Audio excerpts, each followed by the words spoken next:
संभल पश्चिमी उत्तर प्रदेश के उपजाऊ मैदानों में बसा हुआ है। इसकी ज्योग्राफिकल सेटिंग ने इसे लंबे समय से एक ऐतिहासिक जगह बनाया है। यहाँ की हवा में भी भूली बिसरी सल्तनतों और खास पलों की कहानियां महसूस होती हैं। मुगलों के आने से बहुत पहले संभल कई ताकतवर शासकों के अंडर एक अहम शहरी केंद्र था। इसी बदलते और अस्थिर माहौल में ज़हीर-उद-दीन मोहम्मद बाबर, एक तैमूरी शहजादा जिसकी महत्वाकांक्षाएं मध्य एशिया में बनी थीं, उसने अपनी निर्णायक और ऐतिहासिक एंट्री की। उसका स्ट्रेटेजिक विजन एक नया टिकने वाला साम्राज्य बनाने पर टिका था और संभल को इस बड़े ऐतिहासिक बदलाव का सीधा असर झेलना ही था। जिसे इस नए बनते साम्राज्य के कंट्रोल में आ गया। इस घटना ने शहर के पहले से ही लंबे और मशहूर इतिहास में एक नया और बदलने वाला अध्याय शुरू किया। संभल में मुगल मौजूदगी के शुरुआती और सबसे टिकाऊ निशानों में से एक है शानदार शाही जामा मस्जिद। इसका कंस्ट्रक्शन 1526 में शुरू करवाया गया था, उसी साल जब बाबर ने भारत में मुगल साम्राज्य की नींव रखी थी। इस अहम प्रोजेक्ट की देखरेख की जिम्मेदारी मीर हिंदू बेग को सौंपी गई थी, जो एक बहुत माने हुए और असरदार दरबारी थे जिन्होंने सम्राट बाबर और उनके उत्तराधिकारी हुमायूं दोनों के दरबार में सेवा की थी। जैसे जैसे 18वीं सदी के दौरान मुगल साम्राज्य की केंद्रीय ताकत साफ तौर पर कम होने लगी, भारतीय उपमहाद्वीप में नई क्षेत्रीय राजनीतिक ताकतें खुद को साबित करने लगी। जिस खास इलाके में संभल शामिल था, जिसे जियोग्राफिकली रोहिलखंड के नाम से जाना जाता है, संभल में शाही जामा मस्जिद के आसपास की ऐतिहासिक कहानी में कई मौकों पर इसके असली मूल और उस जगह की प्रकृति के बारे में जिस पर इसे बनाया गया था, अलग अलग दावे और अलग अलग व्याख्याएं आती रही हैं। ब्रिटिश कॉलोनियल पीरियड में भी खासकर 1874 और 1876 के बीच तैयार की गई और बाद में 1879 में पब्लिश हुई archaeological survey of India ASI की एक रिपोर्ट में पुरातत्वविद ACL कार्लाइल ने लोकल हिंदू परंपराओं और दावों को डॉक्यूमेंट किया था। इन लोकल मान्यताओं के मुताबिक मस्जिद एक पहले से मौजूद हिंदू मंदिर की जगह पर बनाई गई थी, जिसे श्री हरिहर मंदिर के तौर पर पहचाना गया। लेकिन इस खास दावे का उसी समय ASI के director general sir Alexander Cunningham ने खंडन किया था। कनिंघम ने मस्जिद के फारसी शिलालेख की असलियत की पुष्टि की और इसे बाबर के अंडर इसके मुगल कंस्ट्रक्शन का साफ सबूत माना।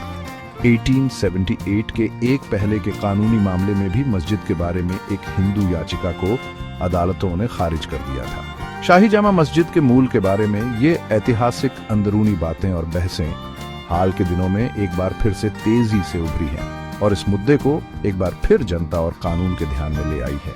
नवंबर 2024 में चंदौसी में एक सिविल कोर्ट में औपचारिक रूप से एक कानूनी याचिका दायर की गई। इस याचिका ने उस पुराने दावे को फिर से जिंदा कर दिया कि शाही जामा मस्जिद असल में श्री हरिहर मंदिर की जगह थी, जिसे याचिकाकर्ताओं के अनुसार कथित तौर पर 1529 में, हालांकि ज्यादातर ऐतिहासिक रिकॉर्ड मस्जिद के बनने का साल 1526 बताते हैं, मस्जिद बनाने के लिए गिरा दिया गया था।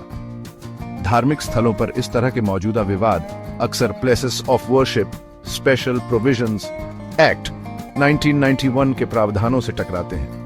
ये अहम कानून सभी पूजा स्थलों के धार्मिक स्वरूप को वैसा ही बनाए रखने का आदेश देता है जैसा वो 15 अगस्त 1947 यानी भारत के स्वतंत्रता दिवस पर थे।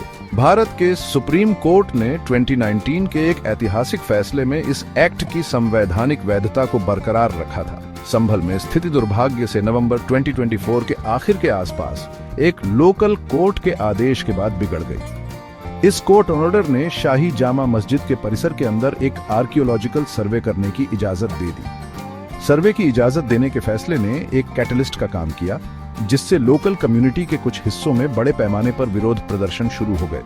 ये विरोध प्रदर्शन दुर्भाग्य से शहर के अंदर हिंसक झड़पों में बदल गए, जिससे पब्लिक ऑर्डर की बहुत चिंताजनक स्थिति पैदा हो गई। उस समय की मीडिया रिपोर्ट से पता चला कि इन बड़े पैमाने पर हुई गड़बड़ियों के कारण कई दुखद मौतें हुई और आम लोगों और सुरक्षा कर्मियों दोनों में काफी संख्या में लोग घायल हुए।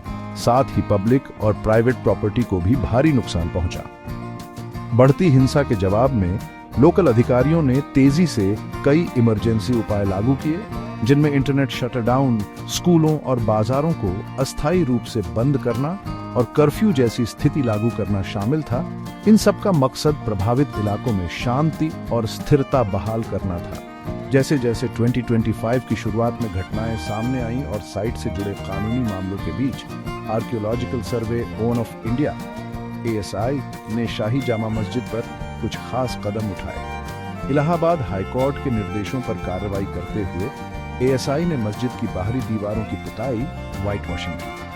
इसके अलावा संगठन ने स्ट्रक्चर के चारों ओर 400 से ज्यादा LED लाइट्स लगाई, जिसे रमजान और ईद के आने वाले धार्मिक त्योहारों की तैयारी के तौर पर बताया गया। अभी हाल में मई 2025 के आसपास हुए डेवलपमेंट्स में ASI ने ऐतिहासिक स्थल पर अपने साइन बोर्ड पर लिखे नाम को शाही जामा मस्जिद से बदलकर जुमा मस्जिद कर दिया। ASI के एक वकील ने बताया कि ये नया नाम इसलिए चुना गया क्योंकि इसे ऐतिहासिक डॉक्यूमेंट्स में मस्जिद के जिक्र करने के तरीके के ज्यादा करीब माना गया। इस बीच सुप्रीम कोर्ट ने ट्रायल कोर्ट को निर्देश दिया है कि जब तक हाई कोर्ट इस मामले की पूरी सुनवाई और फैसला नहीं कर लेता, तब तक मालिकाना हक के विवाद पर कोई और कार्रवाई न करे, और एक सतर्क और पूरी कानूनी समीक्षा प्रक्रिया पर जोर दिया है।